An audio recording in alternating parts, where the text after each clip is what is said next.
दोस्तों, हाल ही में हमारे वित्त मंत्री निर्मला सीतारमण जी ने बजट 2023 का घोषणा किया, जहां पे उन्होंने बहुत सारे बड़े बड़े अनाउंसमेंट किए, लेकिन सबकी नज़र थी पर्सनल इनकम टैक्स को लेकर, जहां पे 5 बहुत ही बड़े बदलाव किए गए हैं, जिसके बारे में आज इस वीडियो में मैं आप सभी को बताने वाला हूं। आई होप आप इस वीडियो को शुरू से लेकर अंत तक ज़रूर देखेंगे। नमस्कार दोस्तों, मैं अभिनव स्वागत करता हूं आप सभी को हमारे चैनल चलो सीखो में। आइए जानते हैं।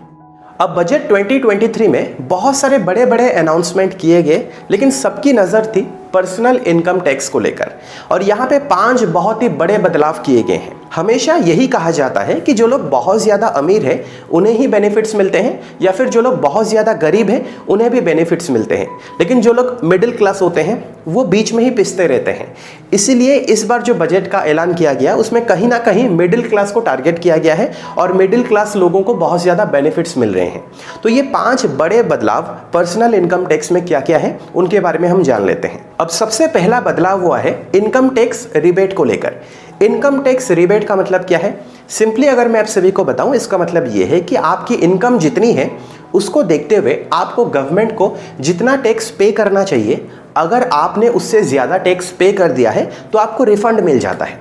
यानी कि आपकी जितनी भी लायबिलिटी है उससे ज़्यादा अगर आपने टैक्स पे कर दिया है तो आपको रिफंड मिल जाता है। फॉर एग्जाम्पल, मान लो अगर आपकी टैक्स लायबिलिटी है 30,000 रुपीज़ और आपसे TDS लिया गया है 40,000 रुपीज़, यानी कि आपसे 10,000 रुपये एक्स्ट्रा लिए गए हैं, तो ये आपको रिफंड मिल जाता है। उसी को ही टैक्स रिबेट कहा जाता है। अब इनकम टैक्स एक्ट के सेक्शन 87A के तहत इस समय पर अगर आपकी ग्रॉस टैक्सेबल इनकम 5 लाख से ज़्यादा नहीं है तो आपको अप टू 12,500 रुपीज़ का रिबेट मिल सकता है। यानी कि 5 लाख रुपए से ज़्यादा अगर आपकी इनकम नहीं है तो आपको टैक्स पे नहीं करना पड़ेगा। लेकिन इस बार जो बजट तैयार किया गया है उसमें फाइनेंशियल ईयर 2023-24 से, यानी कि अप्रैल 1, 2023 से इस लिमिट को बढ़ाकर 7 लाख कर दिया गया है। यानी कि पहले अगर आपकी इनकम 5 लाख से कम थी तो आपको टैक्स पे नहीं करना पड़ता था, लेकिन अब अगर आपकी इनकम 7 लाख से कम है तो आपको टैक्स पे नहीं करना पड़ेगा। अब दूसरा जो बदलाव किया गया है वो इनकम टैक्स स्लैब को लेकर किया गया है। पहले टोटल 5 स्लैब्स हुआ करते थे, लेकिन इस समय पर इसे बढ़ाकर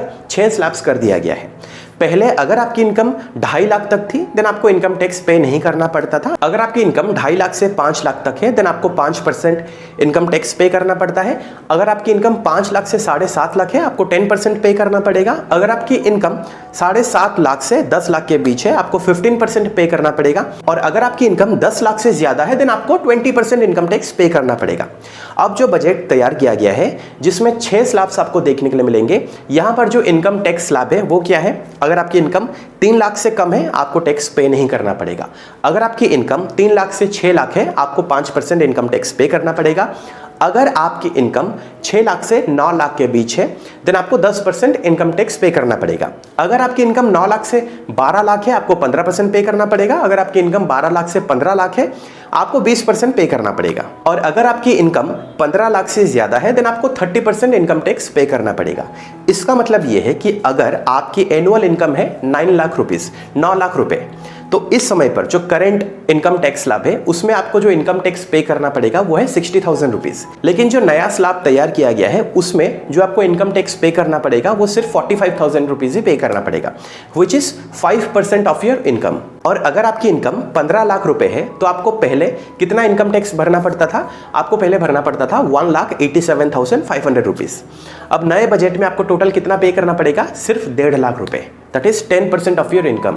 अब तीसरा जो बदलाव है वो पेंशनर के लिए है और सैलरी वालों के लिए है। अगर आप सैलरी वाले हो तो आपको स्टैंडर्ड डिडक्शन बेनिफिट मिल रहा है।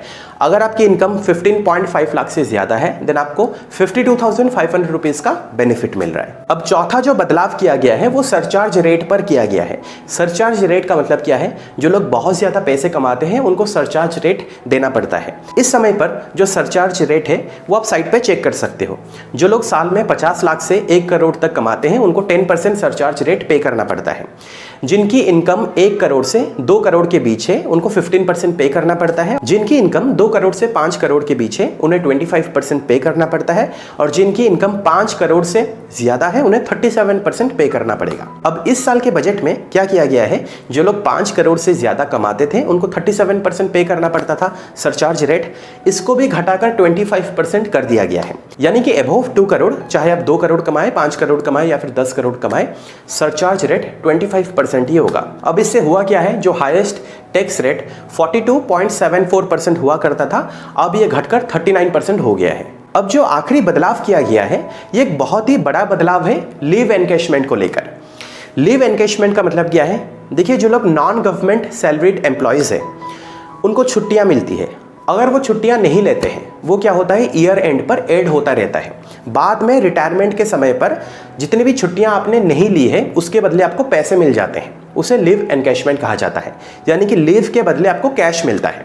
तो रिटायरमेंट के बाद जो आपको कैश मिलता है उसके ऊपर भी आपको टैक्स पे करना पड़ता है। अब पहले लीव एनकैशमेंट के ऊपर 3 लाख तक टैक्स एग्जेम्पशन हुआ करता था, लेकिन अब इसे इंक्रीज करके 25 लाख कर दिया गया है।